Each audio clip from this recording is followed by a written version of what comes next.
Recording. So today we're just going to be talking about the project that, remember, we talked about yesterday at length, all the rhetorical devices. The project that we're going to be doing, the fours have actually already done.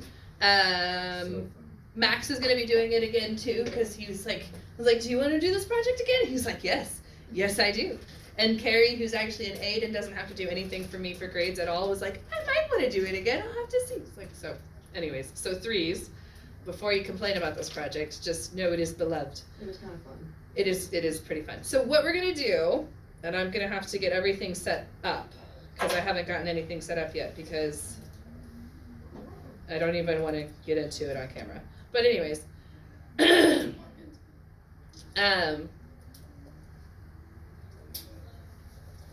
song project, no, I call it the song project. So what we're going to be doing is called a song project.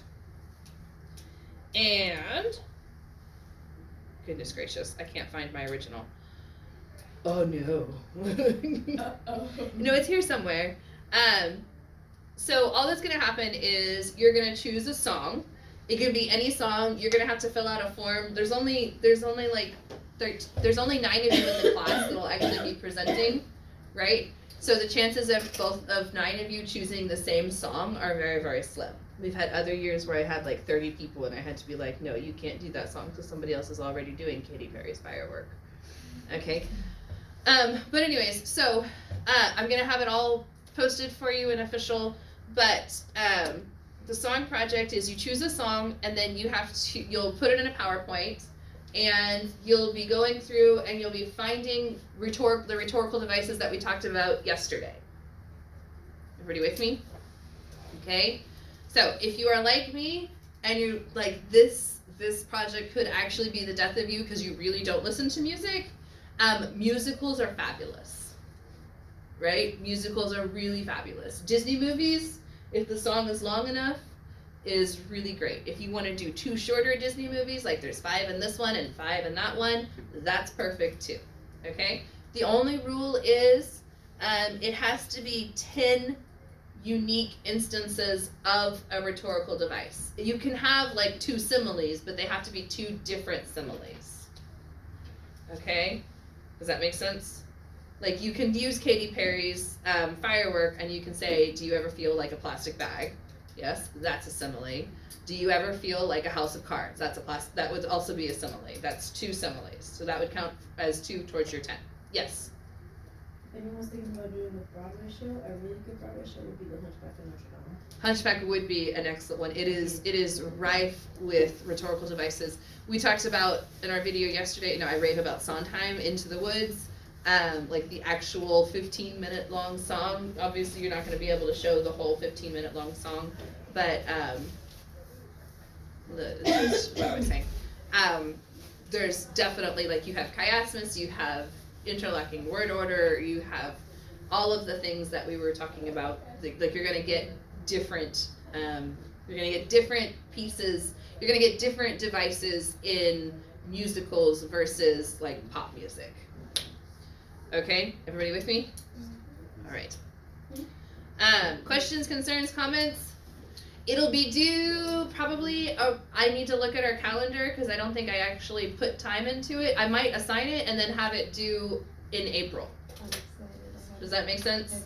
So yeah, so it might be one of those things where it's so long you get to just kind of forget about it. But I want to go ahead and get you set up with it because we'll probably do other things with rhetorical devices, but like this is our big emphasizing and making sure you understand rhetorical devices. It is a very fun project. I learn a lot of music from you guys.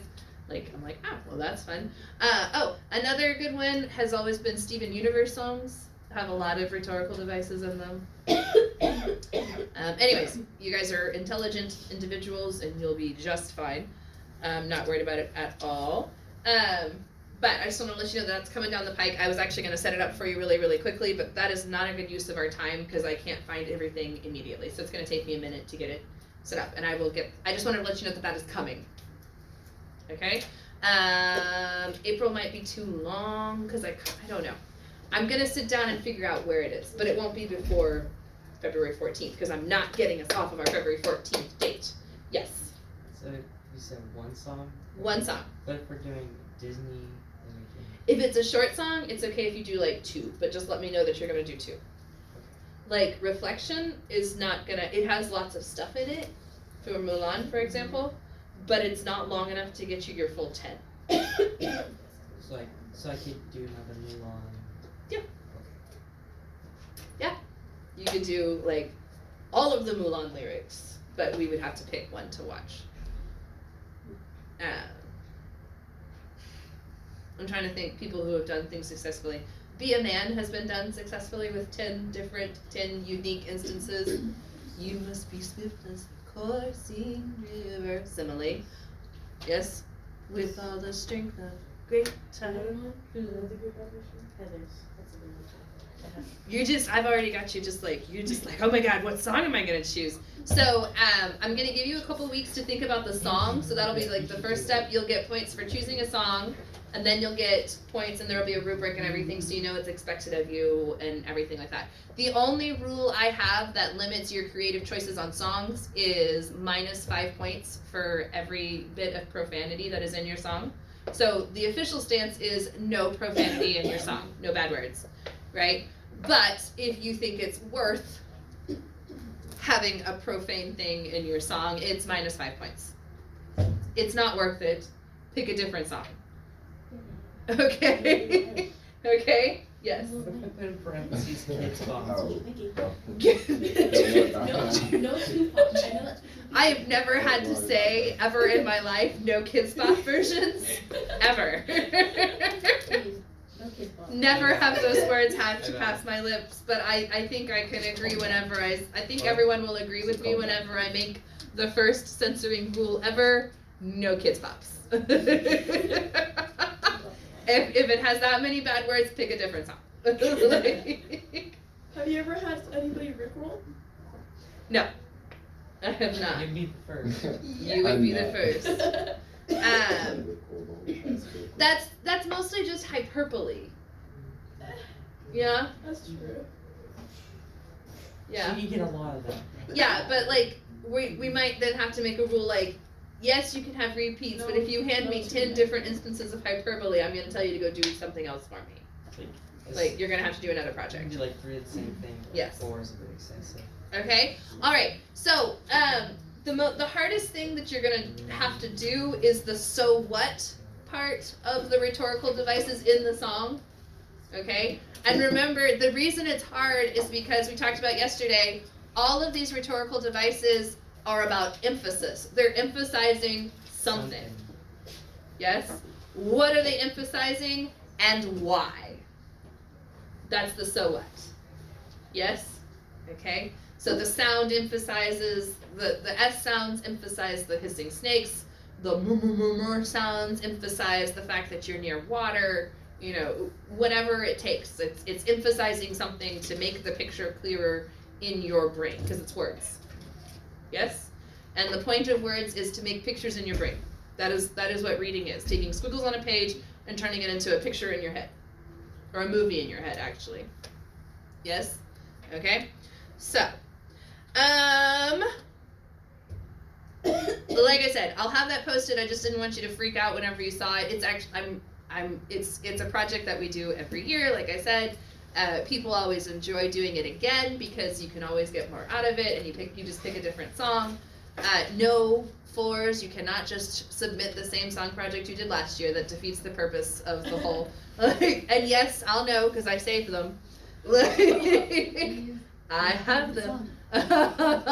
Pick a new favorite song. No, I'm using my favorite song. Okay, I was gonna say, if you used your favorite song last year, then use your second favorite song this year.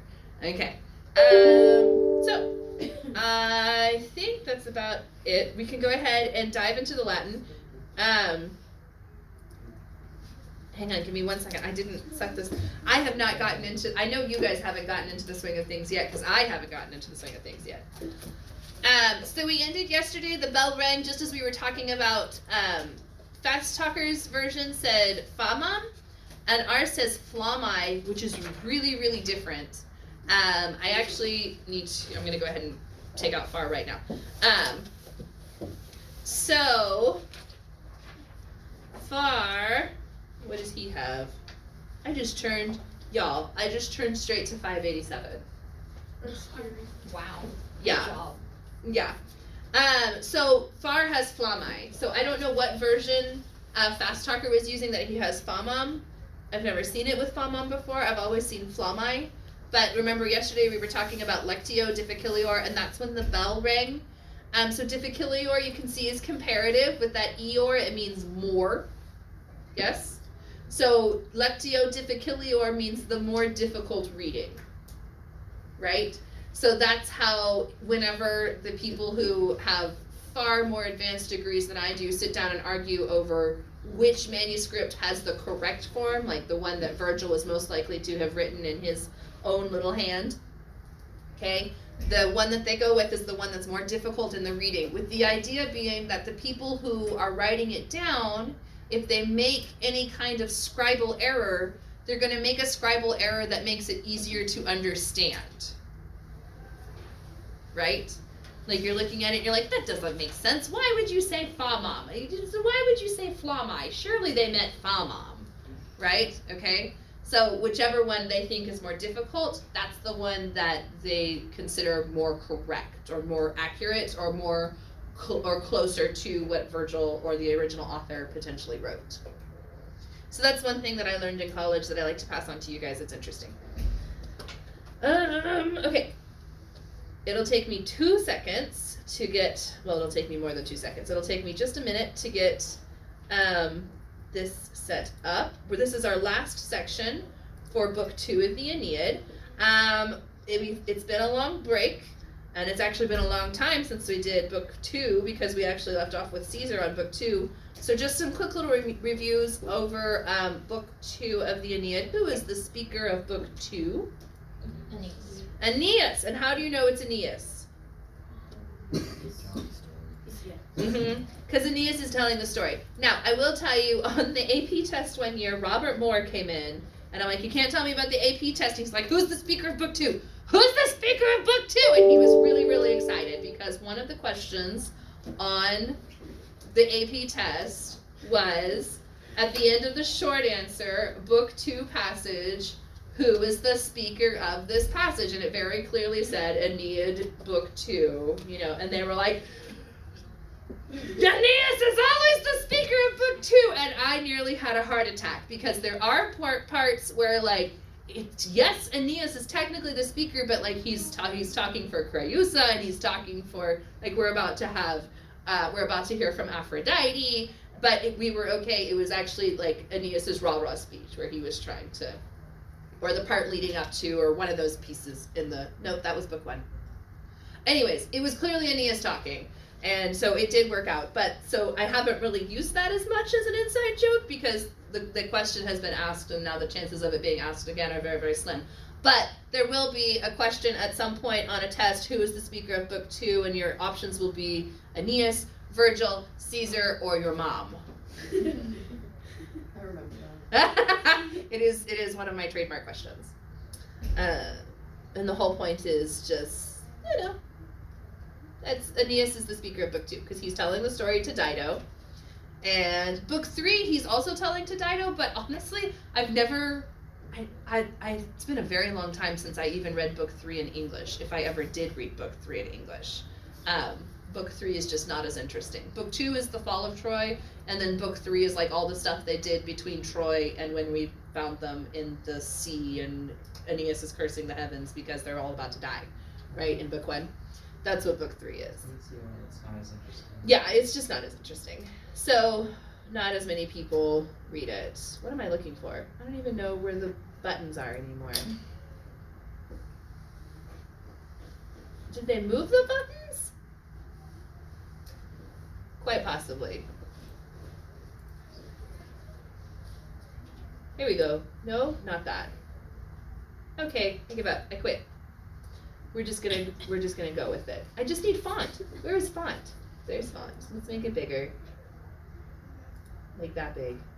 And then make that wider. So it fits there. Oh, Hayden, you were correct about Fort Smith. I enjoyed Fort Smith.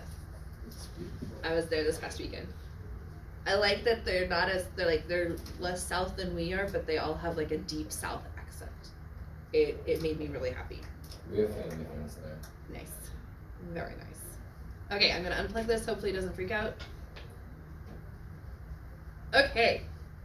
I think it did freak out, but it's okay. Alright, so yesterday we didn't get very far into our stuff, and like again, just really make sure that you are watching your videos. If you haven't watched that video, go ahead and go back and pick that up, because it's not in any of my videos, because we didn't use our time on that part yesterday. But yesterday was Aeneas seeing Helen. Aeneas seeing Helen as he's just watched Priam murdered by Neoptolemus. He's just watched Priam's only remaining son murdered by Neoptolemus. And do you guys remember who Neoptolemus is? How he connects to? He's Achilles' son. He's also known as Pyrrhus. Okay? So he's just, and all of his people during that passage, he looks around and realizes that all the men that he had gathered to go out and fight against, because that's the thing, like they were taken by surprise and by cheat and by trickery, but they didn't give up without fighting. But after his men saw Priam die, they all just gave up. Some of them jumped into the flames, some of them just kind of laid down and died. I don't know how else to describe it. It's very well described as Aeneas is talking about what they did. You can go back and watch the video for that. So all of that. And then as he's running, he remembers his own wife, and he remembers his own father, and he remembers his own son, and so he decides he needs to go back to his people. So he decides not to kill himself like his men did. And he goes back, but as he's going back, he sees Helen like hiding, right? And it says, yesterday's passage said that she was hiding because she's a common fury for Troy and for her country, right? A common fury. We talked about that metaphor yesterday because we did rhetorical devices, so now we really want to make sure that we're pointing out those rhetorical devices. So that metaphor just saying that she has been the cause of destruction on both sides. Okay? Now remember, whenever I teach you about Helen, I'm really careful to give you all of the perspectives. Yes? Do you guys remember what I taught you in Latin 1 about all the different versions of the views of Helen? Do you remember the possibilities? The Helen and Paris relationship. Yes, when Helen took Paris, the question is ultimately, did Helen go willingly? Yes, do you remember that slide from Latin 1? There were 3 possibilities. The first answer is simply yes, she went willingly. The second answer is no, Paris kidnapped her. And the third answer, and perhaps the most entertaining, is Helen did not go at all. And I actually have more information from my AP people out on the web about this. I just happened to glance through it because this came up the other day. And remember I tell you, like, she was off somewhere, like, in a magic cloud somewhere sleeping for 10 years, and so she was actually never in Troy at all. It was like a body double that the gods made for her. Yes? So that actually is in somebody's recollection, and I think it was Propertius. I'll have to go look it up again, Propertius. But anyways, he said that the real Helen was hidden in Egypt, while a body double Helen went to Troy for 10 years. And then they swapped her out at the last minute whenever Menelaus came to rescue her. So, how Helen is viewed is just a very, very interesting thing. What is it? Is it the Iliad where we get Helen talking to Priam on the walls? Where is it the Aeneid? I can't remember. Mog knows. Anyways, so she's an interesting, complicated character, but not to Aeneas. To Aeneas, it's very black and white. He sees Helen, and he's overcome with anger, and what does he want to do? What do you think he wants to do? He's a warrior, and his city has been destroyed, and he thinks it's all this woman's fault. What does he want to do? He wants to kill her. And he's considering killing her. He sees her, she's unarmed, she's vulnerable, nobody would know. He could kill her and run away. The gods would know. Okay? And ultimately he is Aeneas, okay? So he's thinking about killing her, and then, so that's where we start here. Talia jactabam et furiata mente ferebar. So I I was like tossing about such things, Talia Yaktaban, and I was carrying, and we're gonna use such things were, I was born by a furious mind, I was being carried by a furious mind, when to me, she herself, not ever clear before my eyes before, must be seen, obtulit et pura. Let's see, what does obtulit mean? I just lost that word. And I'm kind of going in order of the Latin so that you can kind of see the effect that Virgil is building here. It's like a giant enjambment. Yes? So he's like, someone appeared, is what obtulit should mean. Obfero. Yes, presents. So she has presented herself, right? Has presented herself and has glowed, refulsate. She has refulsated because I don't know, shone. She has gleamed. Okay, or this person that we know, Clara, that she's Clara. So she has gleamed through the night in a pure light. Alma parens. We finally figure out who it is. Yes? The nourishing parent. So who is this person? Alma parens.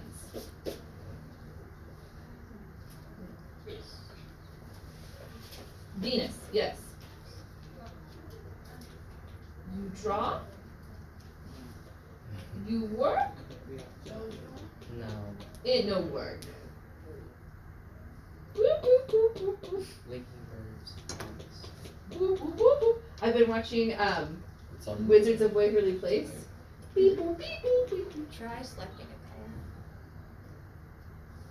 Well, the pen was working as a selector just fine, but There. okay, it should work now. Draw with touch. We'll see if it actually works with a pen.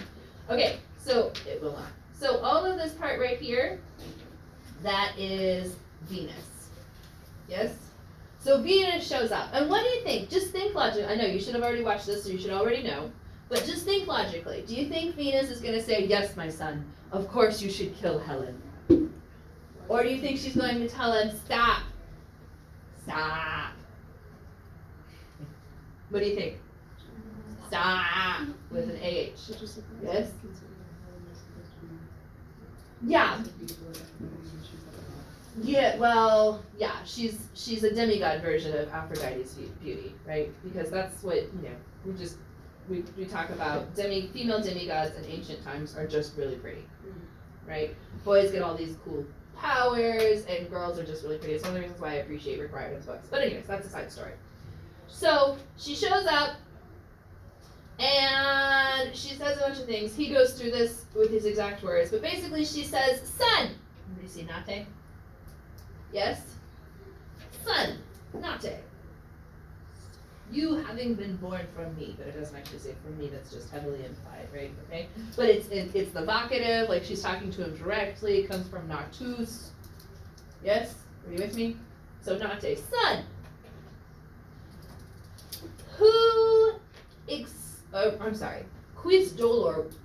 quis tantus dolor, what such great sadness, I'm sight reading this by the way, so you should be very proud of me, excites indomitable, yes, uncontrolled, ungovernable ires, wraths, angers. Okay, what do you think? Angers, wraths, ire, what word do you think works here?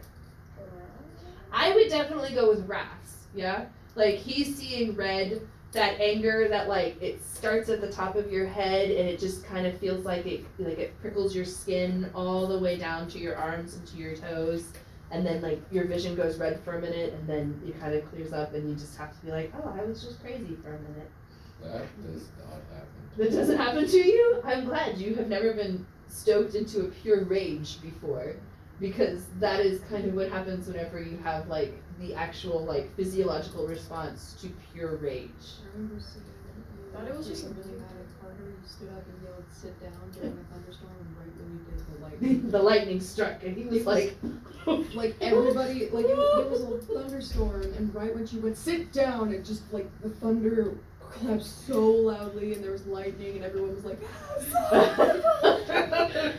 please don't bring Zeus down on us. "Please don't what such great, but everybody see, I'm having such a hard time with this pen not working. I'm gonna have to fix that later. But what such great sadness excitat, and it's like we have excito, right? It means to wake up or arouses.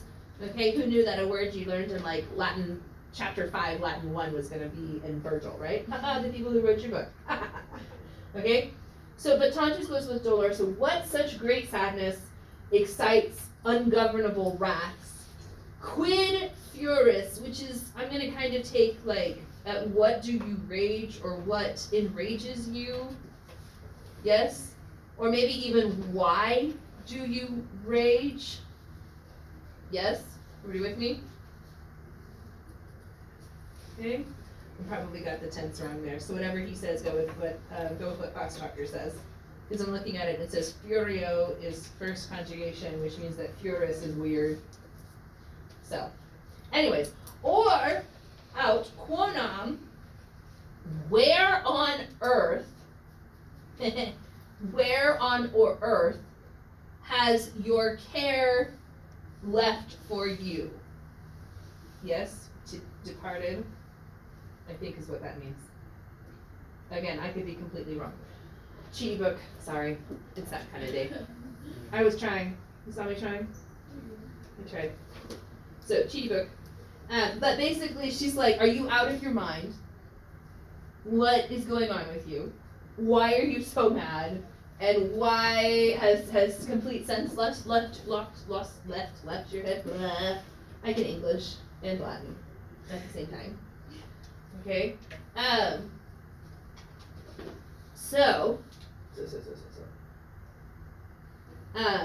Or where on earth has the regard to thee for us departed? That's what it is. So where on earth has your care for us gone? Like, what? She's reminding him in his moment of lack of control that he is, in fact, Pius Aeneas. Yes? Like, do you remember who you are? Do you remember who you are to the gods? You are Pius Aeneas. You're not allowed to stop acting like Pius Aeneas until the very end of book 12 whenever you kill Turnus, but that's a spoiler and we'll get there. Yes? Okay? So until the end of book 12, whenever he kills Turnus, he is Pius Aeneas. So he's always going to do the right thing. Is killing an unarmed woman at hiding behind an altar the right thing to do? No, it is not. So she's going to say, calm down, son, and move on.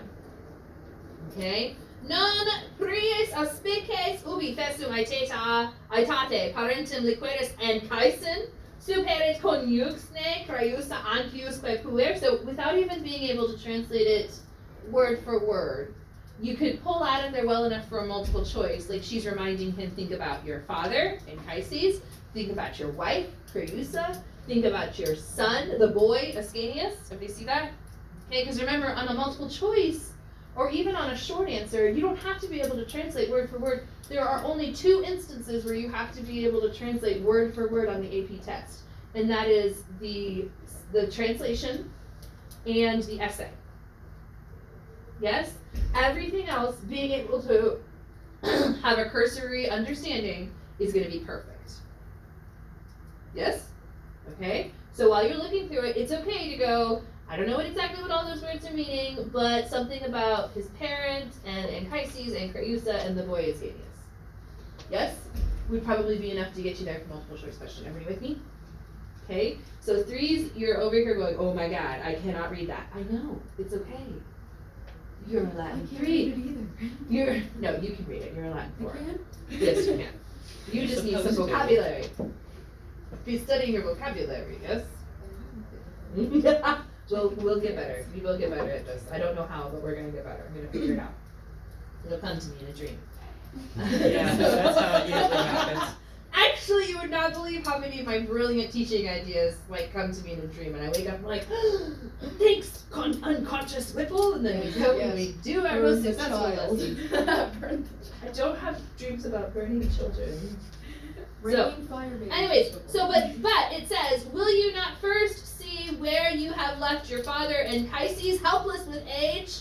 or whether your wife Creusa and the boy Ascanius survive, around whom all the Greek troops are roaming on every side, and whom the flames now may have carried off, and the hostile sword have devoured. Oh, this is such an old book. Unless my care interposed. So, what does she say? Your family would already be dead if it were not for me interfering. You do not have time to stop and kill an unarmed woman hiding behind an altar. Yes? I'm saying it that way on purpose so that you can hear this is not Pius Aeneas. Yes? So, clearly he's not going to stop and kill Helen. He really thinks about it, and he really kind of wants to, but he's not going to. Okay? Not the form, and she goes on to say, not the form of Laconae is Lacedaemonian. Is there a footnote for this? Laconian, of Laconia, Sparta. It's a fancy word for Spartan. Okay, so to remind you, yes. So not the form of Spartan Helen, hateful to you, or Paris blamed, but the cruelty of the gods. Of the gods. Notice she says it twice. Yes? She might not say it back to back because this book puts things in a different order. Divum inclementia divum. Alright, so we just learned our rhetorical devices yesterday. What do you see here? Starts with an A. Anaphora, very good. So, Farr just calls it rhetorical repetition. Okay? But it's called anaphora. Alright? So the unkindness of the gods, So Venus is saying, it's not really Helen's fault. It's not really Paris' fault. Paris is a stupid head, but it's still not his fault. She doesn't say that. You have to be intelligent and read between the lines. Yes? Paris is a stupid head, but it's not his fault. Okay? So the cruelty of the gods overthrows these powers. So it's fate. Remember, the Romans are very fatalistic. Like, you can't go against fate. That all of their stories, all of their cultural lessons are about you can't avoid fate. Think about how many stories we have from Greece and Rome about self-fulfilling prophecies. Yes? Oedipus's father sends him away because he learns he's going to kill him. Oedipus Rex is the biggest story we have of self-fulfilling prophecies. But all of mythology is littered with self-fulfilling prophecies, right? Okay? Zeus is the only one who's really good at avoiding them because he's just like, Metis is going to have a child who will overthrow me or be greater than me. I'll just eat her. It'll be fine. Okay? Oh, Thetis is going to have a son who's greater than his father. Okay, I won't marry her. Instead, I'm going to marry her off to a mortal man. Fixed. Yes, so he's the one that's kind of like the surfer god. He's like, dude, you just got to go with the flow of fate. Make the wave